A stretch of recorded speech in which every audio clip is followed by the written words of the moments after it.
Rose Diandante and Michael Davantes.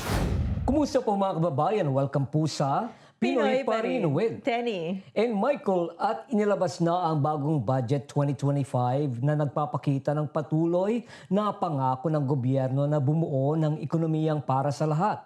Kasama na ang Filipino-Canadians na patuloy na nag-aambag sa ating mga komunidad sa buong bansa. Tingnan natin ang ilan sa mga mahalagang bahagi ng Budget 2025 na direktang makakaapekto sa ating komunidad. Una, ang pagbuo ng Filipino-Canadian Cultural Center sa BC. Sa pamamagitan ng bagong Build Community Strong Fund, mag-i-invest ang gobyerno sa mga infrastructure na nagbubuklod sa mga tao at sumusuporta sa lokal na trabaho. Kasama rito ang pondo para sa pagtatayo ng Filipino-Canadian Cultural Center sa Metro Vancouver.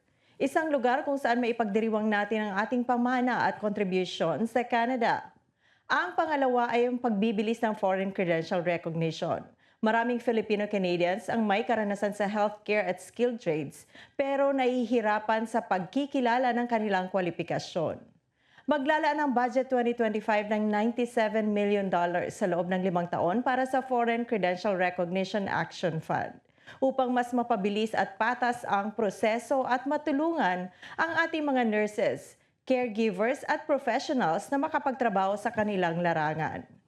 Ang pangatlo ay ang suporta sa personal support workers. Alam natin na ang mga Filipino-Canadians ay leader sa care work.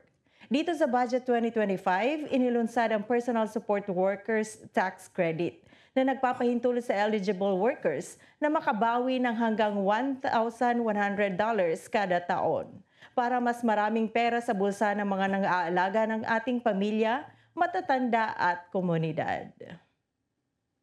At ang pang-apat na siya ring bahagi ng Budget 2025 ay ang pag-akit ng global talent. Upang palakasin ang workforce at suportahan ang innovation, nag-iinvest ang gobyerno sa pag-recruit ng top international researchers, students at professionals. Makakatulong ito sa pagpapatibay ng research at innovation sector sa Canada. At magbubukas ng oportunidad para sa Filipino professionals at estudyante na paunlarin ang kanilang karera dito.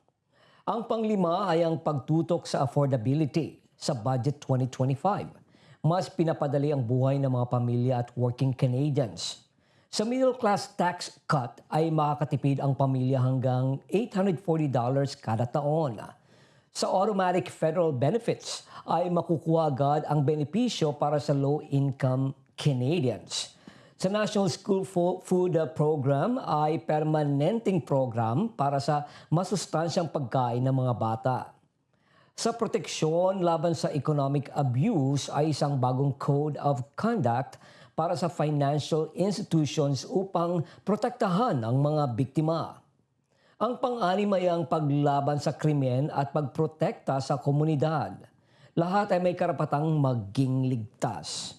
Sa strengthening federal law enforcement ay mas maraming tools at tech para labanan ng organized crime at gun violence. Sa Financial Crimes Agency ay para protektahan tayo laban sa money laundering at financial fraud. Sa Canada Community Security Program ay saklaw na ngayon ang security costs para sa mga community organizations at places of worship. Sa pag-alis ng assault-style firearms ay upang protektahan ang mga pinakaapektadong grupo kabilang ang kababaihan at racialized communities. At ang pangpito ay ang pagpapabilis ng home building dahil kailangan natin ng mas maraming affordable homes. Sa Build Canada Homes ay susuportahan sa konstruksyon ng 3.9 million homes by 2031. At i-eliminate naman ang GST for first-time home buyers para mas madali makabili ng bagong bahay ang first-time buyers. Tulad ng nakikita natin, ang Budget 2025 ay naglalayong palakasin ang ekonomiya, suportahan ang pamilya at bigyang oportunidad ang bawat Filipino-Canadians. Sa bawat hakbang ng gobyerno at sa bawat programa tulad ng Budget 2025, nakikita natin ang boses ng Filipino-Canadians ay hindi lamang naririnig. Ito rin ay may malaking epekto sa ating komunidad at sa buong Canada. Kaya sa ating mga kababayan, gamitin natin ang pagkakataong ito. Suportahan ang isa't isa at ipagdiwang ang bawat tagumpay ng komunidad. Dahil sa huli, ang bawat kontribusyon natin ay mahalaga at bawat tinig ay may halaga. Magbabalik po ang Pinoy pa rin. Isang makasaysayang araw para sa mga Asian sa Montreal. Dalawang kababaihang may tapang at puso ang nag-ukit ng bagong pahina sa kasaysayan. Sila si Stephanie Valenzuela, ang kauna-unahang Filipino-Canadian na nahalal bilang Borough Mayor, at Melanie Tiagaraja, ang unang Tamil official sa buong probinsya ng Quebec. Hindi lang ito tagumpay ng dalawang leader, kundi ng buong komunidad na nagkaisa, nagkapit-bisig at naniniwalang kaya natin. Sa kabila ng hamon, pinatunayan nilang may puwang ang boses ng mga Asyano sa politika ng Montreal. Balikan natin ang sandaling nagsimula ang lahat. Ang araw na unang inanunsyo ni Stephanie Valenzuela ang kanyang kandidatura at kung paano nagsindi ng pag-asa sa maraming kababayan dito sa Montreal. It has been the honor of my lifetime to serve the District of Darlington, the district that I was born and raised in, that I grew up. I took my first steps in this district. The last 4 years have been extremely difficult to see how Projet Montréal has neglected this place we love to call home. This is the place that we are proud to live in and that we want to continue to live in. But unfortunately with Projet Montréal, as you can see around you and as you live it every single day, there's garbage everywhere. There's homes that are being neglected, that are in despicable states, and even if you send an inspector, nothing happens. You know, there's people that pay their taxes and they don't feel like they're getting a return on their investment. So all of this is taking place under an administration locally that has the power to make a difference, and they haven't done that. Even being part of the executive committee, they haven't changed anything. The truth is that that's the reason why I've decided to run for mayor of Codenage-NDG. Is because there needs to be change in this borough, and you need a strong voice that understands the realities of Codenage-NDG, and I'm willing to take that jump into the mayoralty seat. Sumunod naman, isa pang babaeng may tapang at paninindigan, si Melanie Tiagaraja, na nagbigay ng inspirasyon sa Tamil at Asian community sa buong Quebec. Je m'appelle Melanie Tiagaraja. Je suis fière d'être un enfant des parents d'immigrants. Et ils ont choisi Montréal comme terre d'accueil. C'est ici que j'ai grandi, c'est ici que j'ai appris la valeur du travail, de la solidarité et de la persévérance. Darlington is more than just a neighborhood for me. It's where I want to continue living, raise my family, and where I want to help build a stronger and more inclusive community. Our district is unique. It reflects the diversity and energy of Montreal, but it deserves better. Accessible municipal services, safe streets, well-maintained green spaces, and a city administration that truly listens to its residents. C'est pour cela que je m'engage en politique municipale avec Stephanie Valenzuela et Soraya Martinez Ferrada. Parce que je crois profondément que Darlington peut être un modèle pour toute la ville, un endroit où chaque famille a sa place, où chaque voix compte. Merci de votre confiance. Ensemble, faisons de Darlington un quartier à la hauteur de nos rêves et de nos ambitions. Thank you very much. Ang tagumpay nila ay bunga ng bayanihan spirit na pagkakaisa ng iba't ibang komunidad na nagsama-sama para sa isang layunin, mas inklusibong Montreal. At syempre, hindi rin nagpahuli ang Pinoy pa rin team. Lumabas din tayo sa mga kalsada, nagkausap ang mga botante at naramdaman mismo ang init ng suporta ng mga Pilipino at Asyano sa lungsod. Personal kong naranasan kung gaano kalawak ang puso ng kampanyang ito at gusto kong pasalamatan si Marvin Rotran na masasabi kong captain of the ship. Hindi siya tumigil, hindi siya sumuko at kailanman ay hindi niya ako pinigilan sa pagtawag, paglapit at pag-abot sa mga tao. Yes, nakita ko yun, Michael. At sa pamamagitan ng dedikasyon at suporta ng komunidad, ang Pinoy pa rin po sa ECTV ay naging tulay upang mapalakas ang boses ng mga Asian Montrealers sa halalang ito. Isang patunay po na kapag nagkaisa, kayang baguhin ang takbo ng kasaysayan.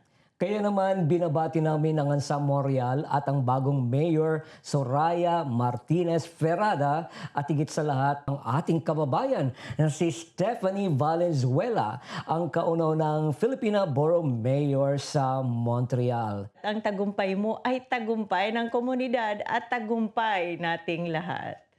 Magbabalik po ang Pinoy pa rin.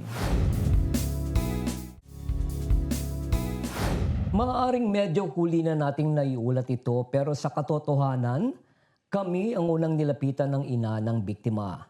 Mula sa unang araw ng insidente, kasama na namin siya sa takot, sa pag-alala at sa paghahanap ng katarungan.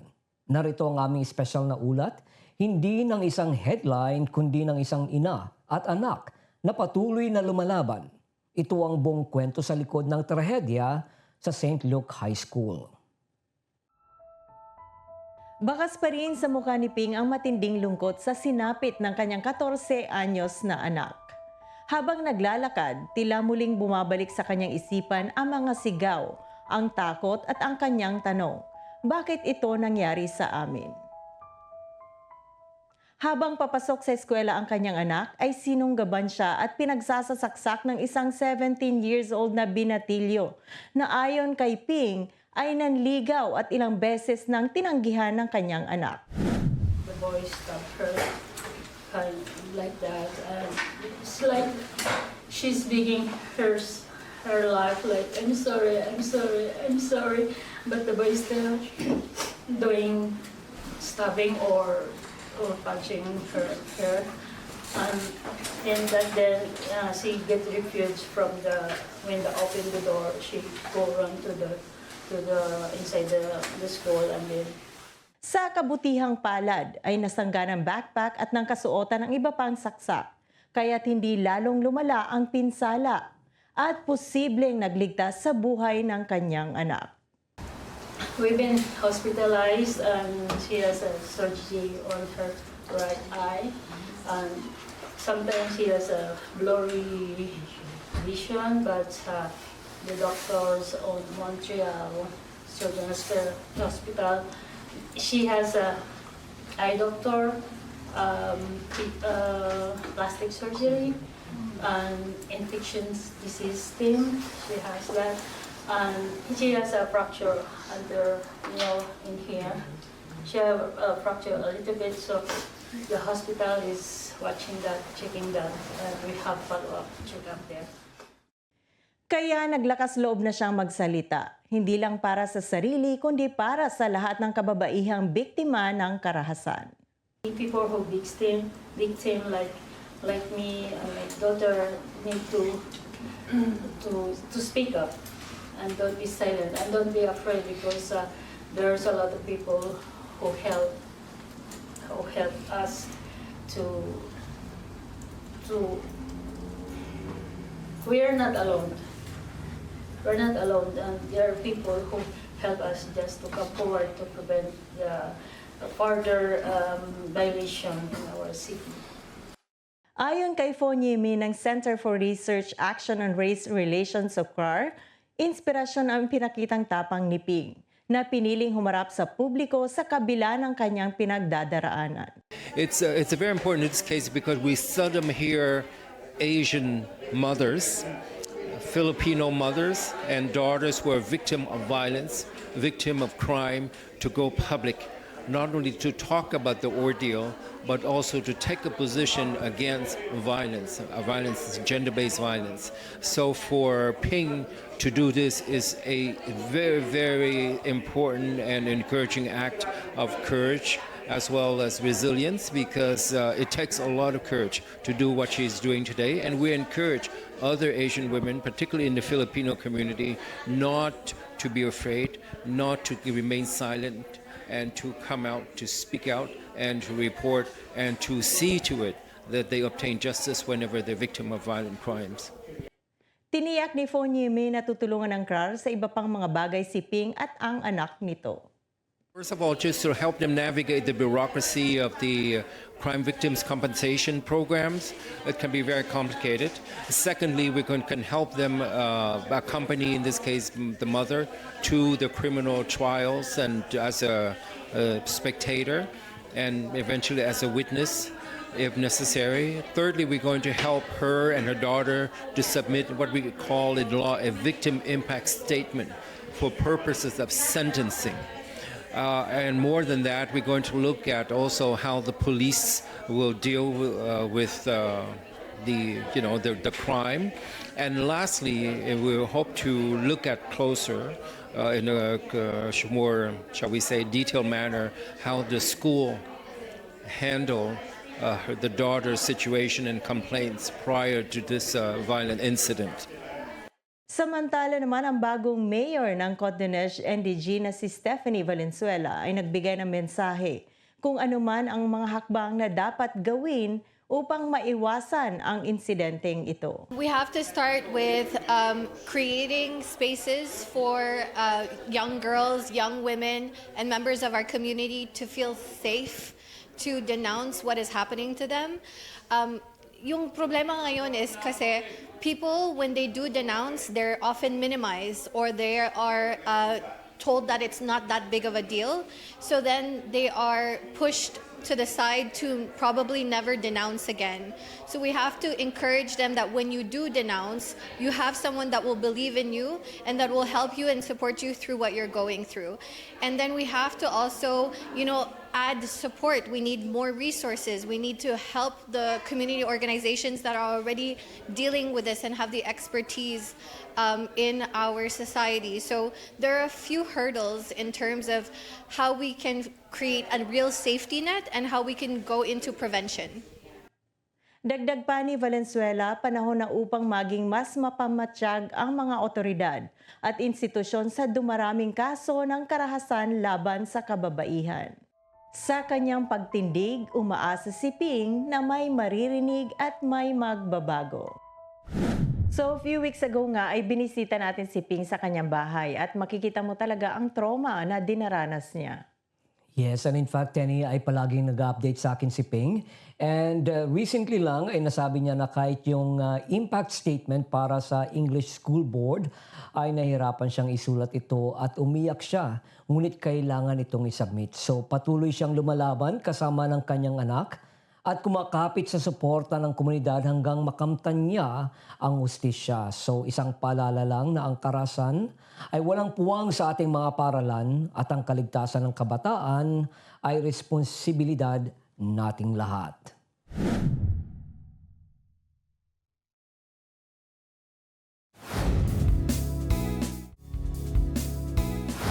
Welcome back sa Pinoy Pa Rin. So, kumusta, Tenny? Anong bago sa'yo ngayon?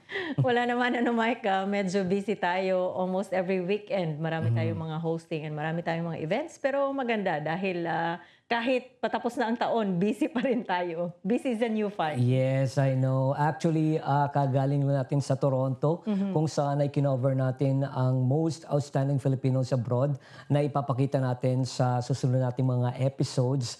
At yun nga, Tenny, talagang nakakabilib. Sa dami talaga ng mga magagaling o mababagsik na mga Pilipino dito sa Canada na talagang napakaraming mga kontribusyon ang ginagawa nila sa bansang ito.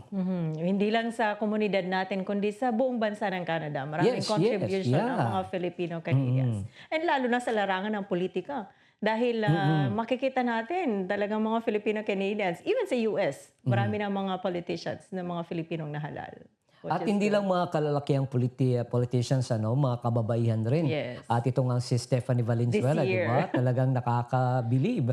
At sa totoo lang talaga, saludo ako sa naging achievement niya because she's only 34 years old. Yes. Isang millennial na magpapatakbo sa borough ng Cotanesh at Notre Dame. At saka pareho tayo may personal na relationship kay Stephanie. Si Stephanie nakilala ko, bata pa si Stephanie. Lagi yan nasa Bicol community. Ikaw naman, ang relasyon ni Stephanie, best friend actually ng pamangkin ko. Yes, actually parang pamangkin ko na si Stephanie kung kaya tawag nga niya sa akin ay Uncle Michael.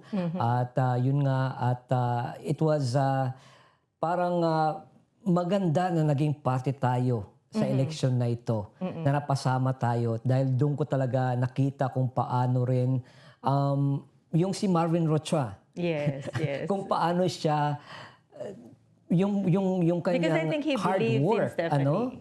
nakita ko talaga. So, kasi minsan nakikita ko lang siya sa mga event, ganyan, and then yung mga speeches niya. Pero doon talaga nakita ko kung paano siya parang kumilos Sumuporta. na parang makinarya upang yun nga manalo itong mga karapat-dapat na mga kandidata o kandidato sa eleksyon na ito.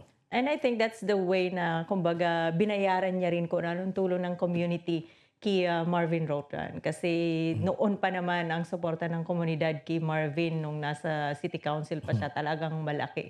Isa ang Filipino community sa kanyang suporta.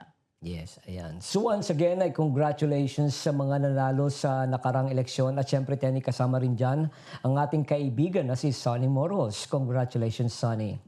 Marami pong salamat sa pagtangkilik sa aming programa. Na nagpupugay sa ating lahi, diwa at kultura. Atin po isigaw saan man sulok ng mundo. Na tayo po ay Pinoy pa rin.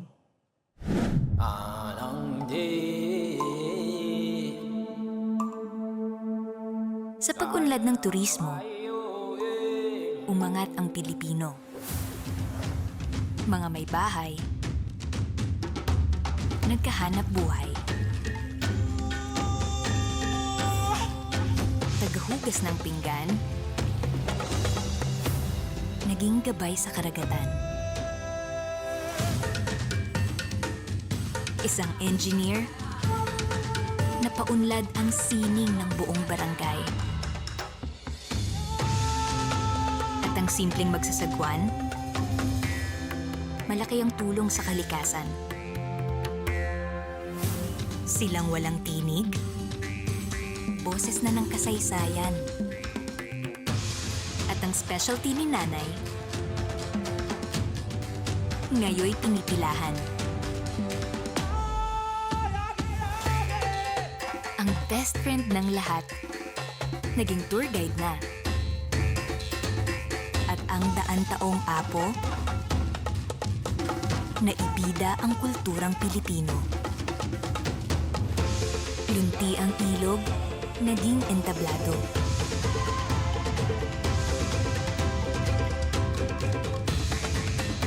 At katutubong sayaw, napaindak ang buong mundo.